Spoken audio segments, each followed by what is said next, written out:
Hi, Shell. And hello to all the other wonderful weirdos watching. I'm not. I was not able to pre-record this in my usual spot, which was what I was hoping to do, but I ran out of time. Just trying to get everything sorted before I actually came here, but it's fine. Back in my cupboard with all of my books. It's fine.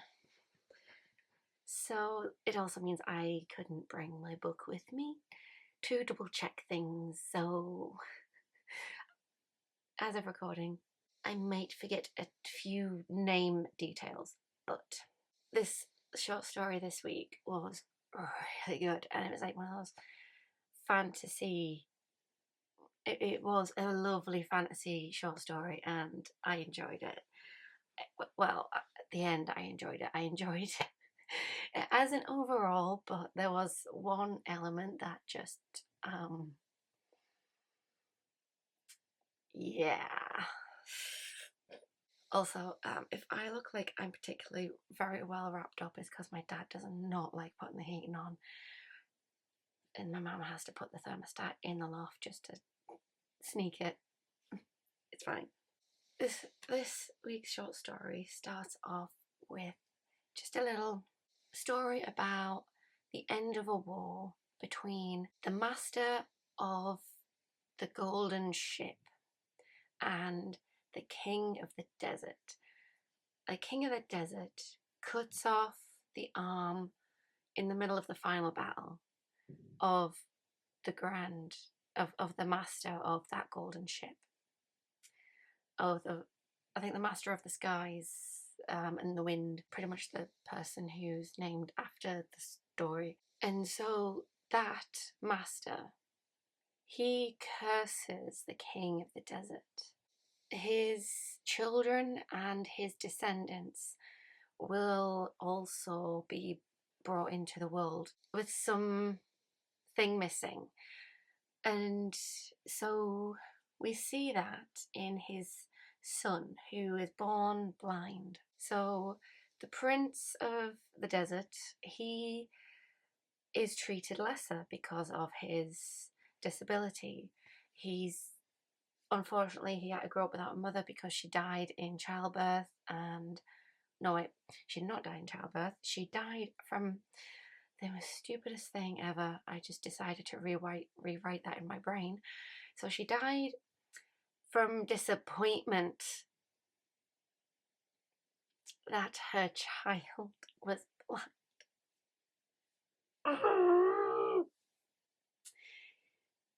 Surprisingly, not the thing that annoyed me, because yeah. So we got that, but that meant he was raised without a mother, and the servants were not wanting to raise him, but they did. So they kind of were a bit standoffish throughout the entire upbringing, and he kind of thought that was normal, not thinking that, oh, they really just didn't want to go near him because he was cursed. So he thought that was just normal, that was life as it is. And because even his dad didn't want to go near him at the time, which was really upsetting. And like, just to read, and the prince came of age, and the king thought, right, I'm gonna need him to marry and get the line going again. But so he put the requests out, and who answered was the grasslands. So we have a princess from the grasslands come to marry the prince, despite knowing nothing about the prince, because they kept that very quiet. And again, there's that tradition of don't see who you're going to marry until the actual ceremony, which is pretty dumb, honestly. So they just do that. When she finally gets to the castle, the prince is very curious and uses one of the castle's secret passageways that he is the only one who knows about, because he's just been free to roam around. and so he knows all of the secret passageways. And he wants to go and meet this person who is supposed to be his bride. And so he kind of just turns up in her room. He doesn't know that she wakes up, and quite rightly, she's shocked by it. It's like, don't go to like he's listening to her breathe in her sleep.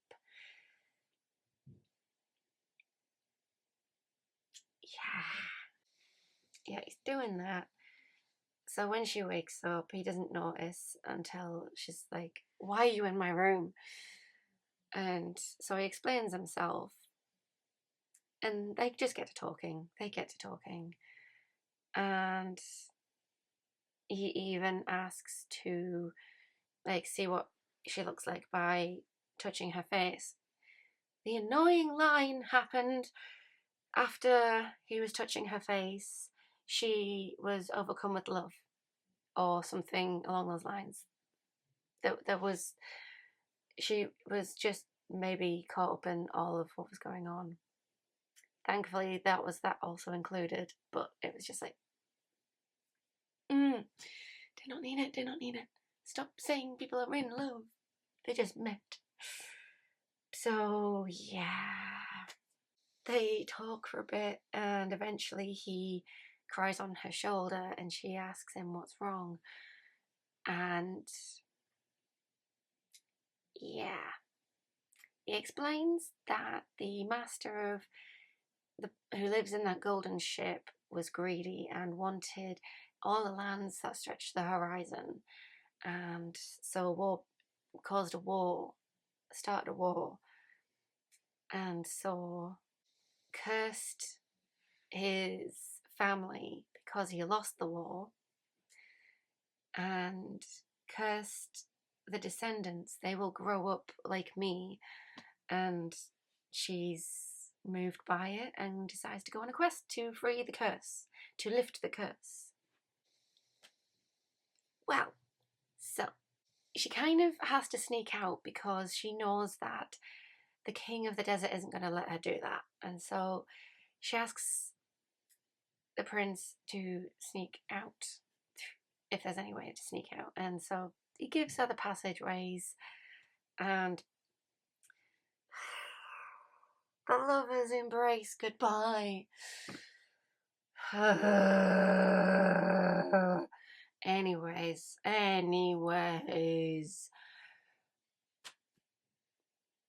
So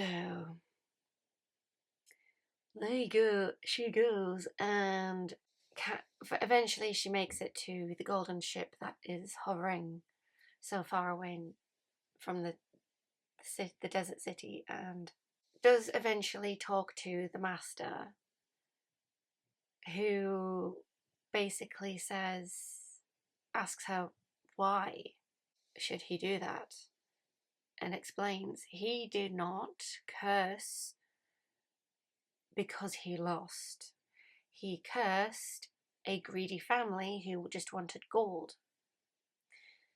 And so we get like this hint that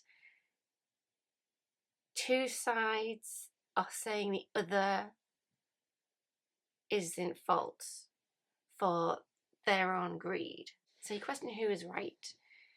So this master of this golden ship, he is actually a sorcerer. And so he says, fine, if you want to lift the curse, you must release a blind fish into the sea once rain falls upon the desert. And so that is no help to the princess because she has no idea how to do that. Rain on the desert? That's unheard of. And so where'd you get a blind fish, and where's the nearest sea? He kind of clicks his fingers and she's in the desert. And so she gets to walking and kind of wishes she had more water. She's really thirsty at this point. She gets so dehydrated and she feels like all is lost because she can't make her way back to the palace. she's going to die in the desert. She's just going to die of thirst. So, because she's doesn't know how long she's been out there as either. It's just constantly walking, her legs are aching. She starts crying and weeping into the sand, and eventually she comes across something hard in the sand that she's crying into, and so she tries to dig it out, and as she's trying to dig it out, she kind of hallucinates, thinking she can drink the sand. She's so thirsty.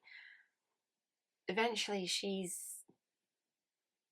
spits it out and keeps digging, and eventually this fish, this big stone fish, is just released from the sand, and it goes up into the sky, and it's this beautiful surreal moment as the rain falls after she's released the fish from the sand. Yeah, she finds herself back at the palace, in sight of the palace, and so she goes there, and everybody's like cheering that the gods have given the prince back his sight. It's a sign to attack that sorcerer. So she's questioning what's going on, and as she comes into the main courtyard, the king and the prince are giving a speech. Declaration of war, that the sorcerer is greedy, and that he needs to be taken down, and to bring gold into our lives, etc., etc. So you kind of realize that, yeah, the sorcerer is telling the truth, that they were the greedy ones. And yeah. And so the princess calls up to her stupidity, because I would have done this a little differently. Because she asks, was it not you who started the war for your greed of gold that made him curse you in the first place? The prince, looking down at her, goes, because I would have probably done things a little differently. He goes, that woman is the whore of the sorcerer. And basically charges her with treason and just orders the guards to execute her immediately. Yeah, she could have maybe gone about that tactfully, going, no, don't you remember I went to go to the sorcerer to try and break the curse, and I have succeeded. Do you not remember the conversation we've had? I don't know, because they were supposed to be lovers. Do it reasonably, not like accusation driven. Just go, no, I lifted the curse. I did that. He gave me one chance and I did it. Could have done it like that. No, but no, she decided to go. Just no. And all of the people were on the king's and prince's side. Because of course they are.